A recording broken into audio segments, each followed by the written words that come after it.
Hi guys, so today let's talk about the lip injections. Today I'm gonna just give you some observation tips. My opinion you've seen in another video that is now called How to Look Classy. That video was controversial. I had many people who was not happy with how I did that video and all that stuff, but that's more of my vision on that. So today we're gonna talk more about facial features and characteristics and what it does to the faces, and we're gonna observe pictures of people that many of us know. That lip injection situation became very popular nowadays just because of all of the innovations that happened in that industry. It became a whole science of how to do good lips, that good injected lips should not look like it has been injected. They have different terms for that. Duck lips, for example, is when you have that top lip this huge, especially here, and you don't see the upper teeth anymore. Different doctors have their own know-how. Some of them inject just on the border, some of them inject right there under your nose, so that whole shape of your upper lip would look forward. Some people cut some muscles inside of their cheek, so the lips would not turn down anymore.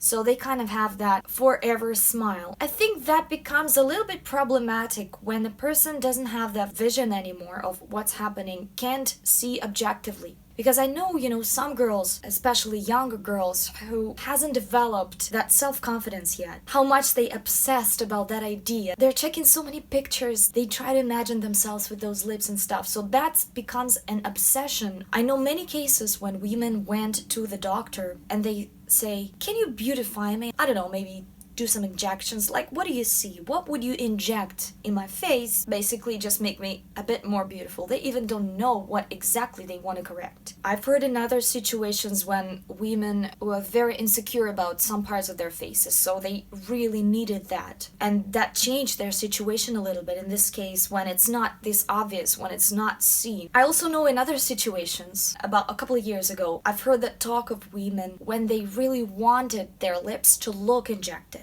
So they felt like it looks not injected, that looks too natural. That looks like my lips. I want them to look like injected. When lips are injected, sometimes it's very obvious. Very often they inject also that area. Sometimes when with different lighting, especially with the daylight, when it's going from up there, those very weird and strange shadows come from here. Especially when they cut those muscles and they have that permanent smile on their face. Of course, that's the product of scientific innovations, that's the product of constant pictures of yourself. But of course, every time in a history, women wanted to change their appearance here and there, correct here and there, just to kind of be in that mainstream. One thing I noticed, when there's like a trend, like real trend, there's always a controversial trend that goes just along with this one, and they're kind of conflicting with each other. So along with women who are doing a lot of lips, there are a lot of women who don't do it, don't believe in it. They love their faces, they love their small lips. They don't specifically are trying to get that glam look. Let's go closer to the faces. I hope it won't be too complicated for you, but for some of you who already watch my channel for some time, we've talked about facial proportions, about faces, about different types of the bodies. First of all, there are faces with more elongated bones and with smaller bones, like that. Here's elongated bones, here's smaller bones. There are women with more prominent facial features, softer flesh on top of those bones. They are juicier by nature.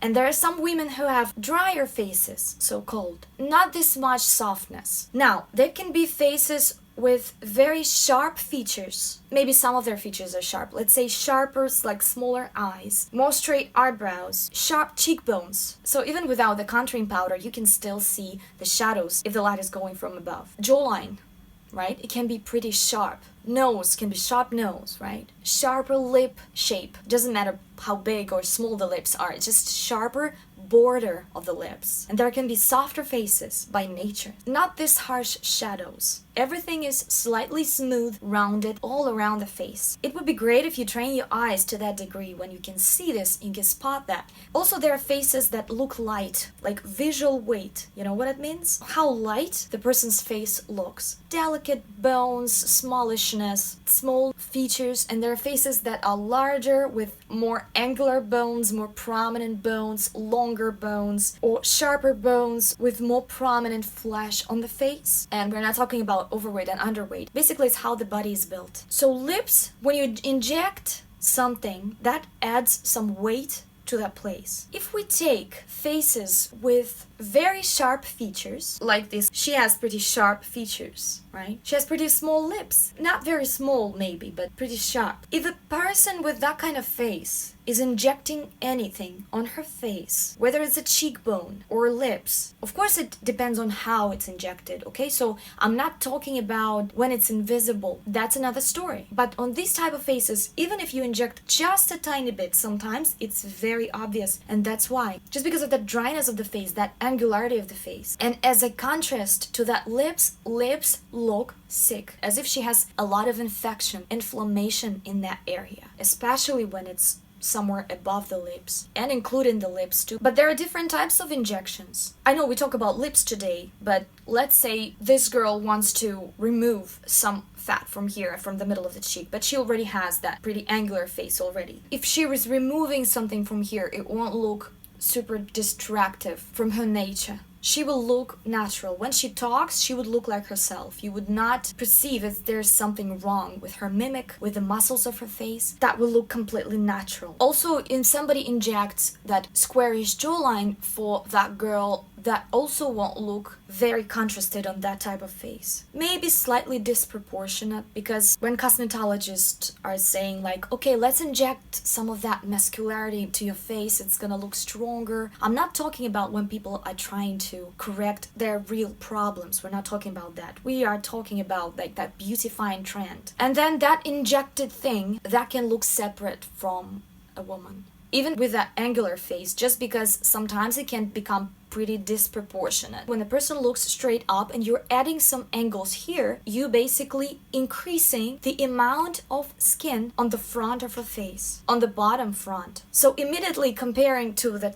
top part or to the middle part, that part is gonna look more massive, bigger. That can influence on the way your neck looks. That can make neck look more muscular and smaller. That can add a lot of weight to the face. You know, there are faces with natural jawline, but that how nature created them, and I love that so much. That's different. I love when they open that. But in case of injected, sometimes that look absolutely not natural. And on contrary, if there's a girl with a very soft face, soft facial features, she doesn't have that harsh lines on her lips, on her nose or cheekbones, and her jaw. Her face is not very bony. She has a lot of flesh or thick skin. In this case, sometimes when she injects the lips, it is invisible. It basically looks like the rest of her face. Especially girls with thicker skin, when they talk, when they're moving their face, their facial expression, it does look slightly relaxed and not very moving, not very active already, just by nature. Also, women with naturally full lips, like Scarlett Johansson, for example. When she's playing in the movies, when you look at her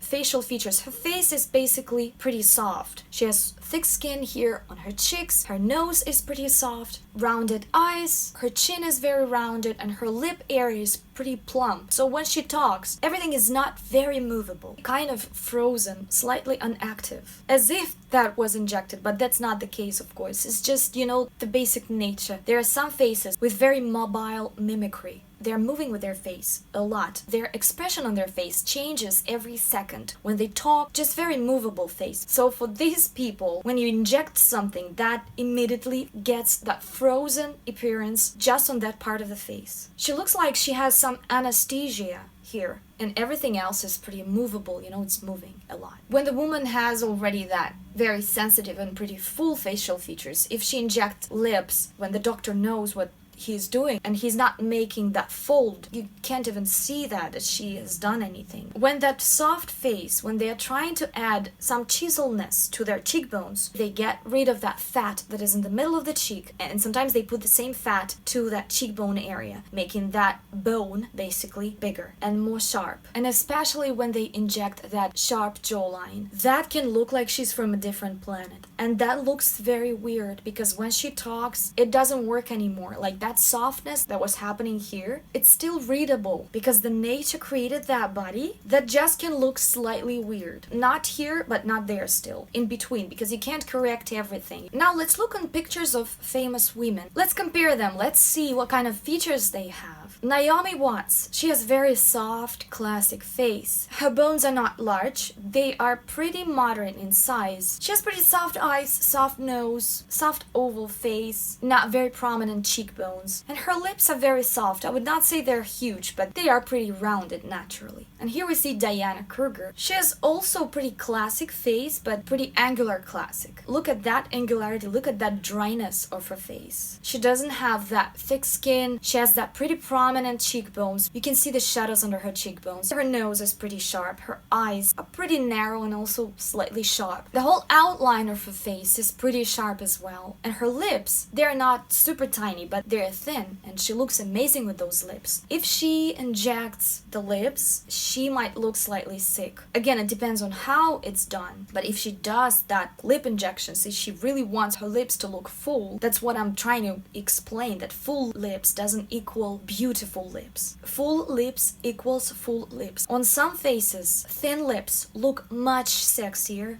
much better, much more attractive, much more chic looking, much more stylish looking as full lips. And on some faces, full lips look better. Mostly I'm talking about that kind of girls, of course. The girls who were blessed naturally with those full features, you know, that fits them, that fits their faces. So you see the difference. If Naomi Watts would do that injections, let's say same amount for her and for her, that would be less visible on her, less weird, less strange. Another woman with naturally full lips, Kate Winslet. Remember that Titanic? Just look at her overall features, like that soft oval face. She doesn't have that chiseled cheekbones. Her jawline is not very sharp and very prominent. We don't see those sharp angles in there. Her nose is very soft. The outline of her hair is pretty rounded, so that all looks very natural in her. Carrie Otis, model and actress, naturally full lips. So when we look on her pictures outside, we can see that the light is coming from above, right? So she doesn't have those strange shadows when the skin folds after injections. The whole area is pretty full and her face is pretty soft. Here we can see Mila Jovovich. She has sharper features. And we can see here how her chiseled bone structure, sharp nose, sharp bones on the cheekbones, sharp jawline. Look at that. Her eyes. Look at her hairline. So she doesn't have the plump lips. She doesn't have super thin lips, especially on this picture because she overdrew that a little bit for that dark lipstick. Her lips are downturned. It gives that amazing strong appearance for her face. I would never even think about cut those muscles so she would smile forever. That's not a character anymore. Her nose is slightly sharp in the end, and you can see the shape, the overall shape of her lips, how the border is so sharp. When you look at somebody, you always perceive head to toe. You pretty rarely look on a certain part of somebody's body, unless you're obsessed about something yourself, unless you have that fixed idea. But to look good is nice, right? It's a therapy, but not when it becomes obsession and endless circle of changes without any satisfaction and happiness. Let's look on another two beautiful faces with thinner lips. Emma Watson, Zendaya. They both have pretty smallish bones. They don't have a lot of thick skin and they don't have a lot of puffiness on their faces. A lot of roundness, a lot of flesh, but at the same time they don't look very angular and dry. We kind of can see their delicacy of their bones and the delicacy of their facial features. Their eyes, noses, cheekbones, chins, everything is not big and not turned out like that. It's held back a little bit. So they both look amazing with those lips. Look at Sophia Loren. She has pretty prominent facial features. Big bones, pretty heavy face. Her lips are full, but they are strong and powerful at the same time. And also her top lip is thinner than her bottom lip, much thinner actually. Many women in modern world would just run to the cosmetologist. Please inject top lips just to make it more symmetrical. Symmetry equals symmetry. Symmetry doesn't equal beauty. That's the thing. This is the model from Sweden, Petra Silander. I think she has pretty glamorous face by itself. She would so much exaggerate that sexiness by injecting something into her. Her natural lips are pretty thin. See how gorgeous her face looks with that. And she has pretty soft face, soft flesh on top, but she has very delicate bones and slightly on a sharper side. But I think this is what gives her that sexiness. Those small lips with that soft face and bone structure. Brigitte Bardot has very interesting shape of her lips. They have very certain shape, especially on her top lip. It's smaller. They are downturned, beautiful feature, amazing character. She loved to overdraw her upper lip, as we all know. That was her signature makeup, right? Especially when she was doing that one solid line on top. That's such a cool thing. She has very small bones. One interesting feature that she has, her gums and her teeth are already slightly forward. That skin itself and the upper lip itself is not thick, but it's lying on the gum and the teeth that are coming forward a little bit. That's why it's catching more light when she's standing outside, let's say. So basically her upper lip can look slightly fuller just by that feature, slightly kind of rolled up a little bit. This model has pretty wide face, slightly squarish but soft at the same time with some soft skin, and she has pretty small lips. She doesn't try to do much with that. She is pretty happy as she is. She earns pretty much money. She has pictures for loads of great magazines, so I think she's very happy with that. Even though a woman with similar features, probably she would feel like her lips are not big enough, especially for bigger cheek area. So she would feel like she needs to plump them up a little bit, so that would take more space out of that. But you see, that's not the case. You can look stunning with that. So again, proportionate doesn't equal beauty. Kate Moss, one of the most famous models out there who is earning a lot of money. Her lips are not big. Her facial bones are very prominent. Big cheekbones, pretty large facial bones, right? Pretty wide face on the wider side. Pretty sharp nose, pretty sharp eyes. And she has sharp lips, sharp lip shape. Her lips are also downturned. That gives her that character with those two straight shadows that goes directly to those downturned, smallish lips with sharp outline. That looks amazing on her, and I can't imagine her ruining that amazing structure of her face. And having smaller eyes, she sometimes makes them even smaller by outlining them around. She's exaggerating that features, and that looks amazing. Cara Delevingne, one of the richest models nowadays. Natural face, no injections, that amazing shape with a downturned line like that. She's even not trying to overdraw them. She's even making them smaller sometimes. Karlie Kloss, again, one of the richest models out there. She has thin lips, especially her top lip. On some pictures it's even invisible. We can't see it. She's done a lot of amazing pictures. She's doing advertisements. She has pretty small and sharp eyes, hooded eyes. You can also see my video, The Beauty of Hooded Eyes, where I talk about loads of famous women with hooded eyes and how beautiful that looks actually. Gemma Ward, another very, very famous model that earns a lot of money. She has very weird, strange face, like an alien face a little bit, with very faucet eyes, short and slightly rounded nose, and look at her lip shape. It's very interesting. Her bottom lip is slightly kind of a squarish shape, and her top lip is pretty small and again slightly downturned, then slightly upturned. I think it looks amazing. It's kind of like a gradient scale of a huge top with big forehead, huge eyes, and then it goes smaller and smaller and smaller to that very tiny bottom with smaller chin and smaller mouth, which I think is extremely beautiful. I would never inject anything in her. She would just lose that certain vibe. She's like a nymph. Perry Edwards, she actually doesn't have big lips. Her lips are pretty small. Her mouth is small itself. Sometimes she likes to overdraw her lips, like I do with those nude matte pencils. As you know, MAC Half Red is my favorite one. Two last ones that I bought is NYX Mauve and NYX Toulouse. That's on my lips now. I love slightly overdraw my lips sometimes with those pencils. So I noticed she loves to do that too. It looks extremely cute and very pretty from my viewpoint. So yeah, I think she looks sexy with that, and she has pretty rounded features and smallish bones. Jessica Biel, she has naturally full lips. And her skin looks thick and she has some softness on her face in general. The outline of her face is very soft.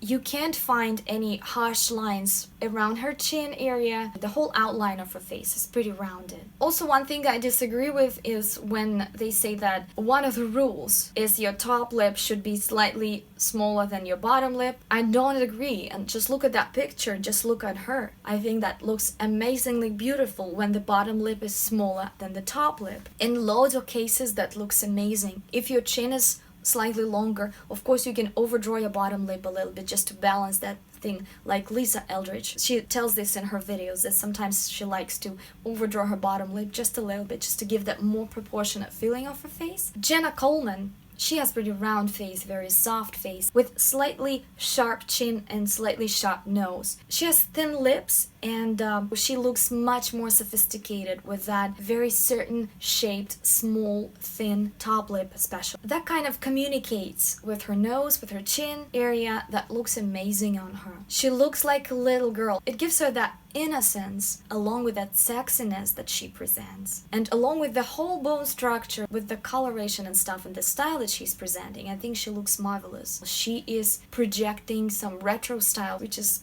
pretty cute. Heidi Klum, she's always had pretty large bones in her body because she's tall, she's 90s supermodel, and she has pretty large facial bones as well, but at the same time they're very chiseled. Her nose is very small and sharp. So her lips are also very small and sharp. And I think that feature looks amazing on her. That really communicates with the rest of her face. If she did that, that would definitely look like a separate thing on her. That would look sick on her. Amy Adams, again, she has very accurate and smallish bones on her face. Her nose is pretty sharp. Her chin is soft, pretty delicate bones with some softness on top. Her lips really fit her face. Her natural lips fit her face. If she injected that, that would look slightly separate from the rest of the bone structure. She's not super juicy by herself, especially that part of her face. So on that part as a contrast, that would look as if she's has some swellness here. This girl, Lucy Boynton, pretty delicate facial bones, pretty regular size of nose, eyes, not so much musculature on her face, not this much softness at the same time. So I really like that she didn't inject that because for her face that looks very chic. If she did, then that would be similar situation to that Swedish model that I showed you before, Petra Cylinder. Their face is kind of already slightly glamorous, so that would easily turn them to over-the-top look. Natalie Portman has naturally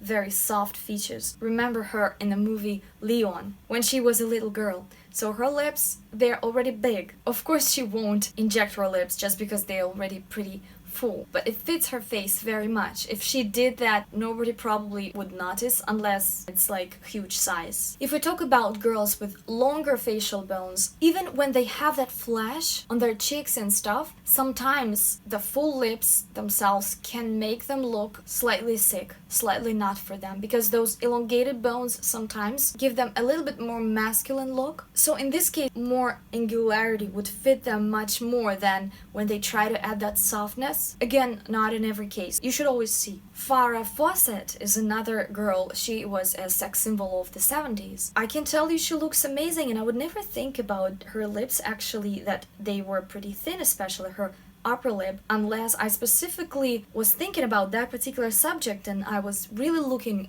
again on all those actresses and all those faces just to notice that particular feature, and I noticed that, but I would never think about it actually, because as I said, we perceive the whole look, head to toe, and her lips are pretty strong. They are downturned. Her nose is pretty sharp. She has a bunch of hair. She has very natural facial bones, pretty blunt, slightly angular bones, pretty strong face. So with that strong face, that island of softness would kill that balance that the nature gave her. Jenna Tatum, another woman with pretty small and delicate facial bones and pretty dry face at the same time. When I say dry, I mean her skin looks pretty thin and is lying on the bones, and we can see the bones. There's not much of a thick skin or like flesh on the bones. So in her case, her lips looks slightly strong, slightly tensed, which I love very much. I love that tensed feeling of her lips and that sharp nose, and that the color of her eyes is pretty tensed as well. Another very sexy lady that doesn't have huge lips. She has lips, but they're not huge. The Basic Instinct star, Sharon Stone. Lips were never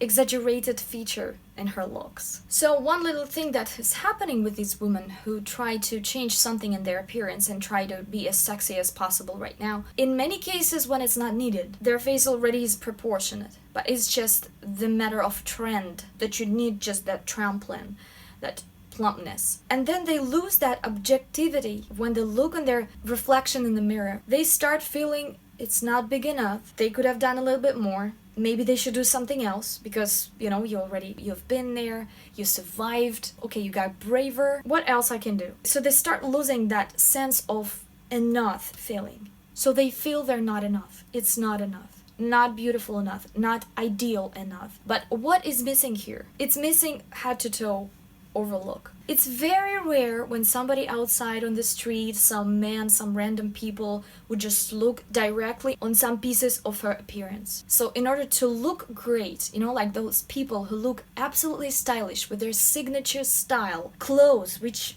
should not be a lot or expensive or anything like that. It's just the matter of the visual thing of every element that just works together for that particular person. What is the difference? There are some stylish people who know their body, who know their structure, they know how to play with all that stuff, so they also look at themselves head to toe. They can imagine that. They can visualize that.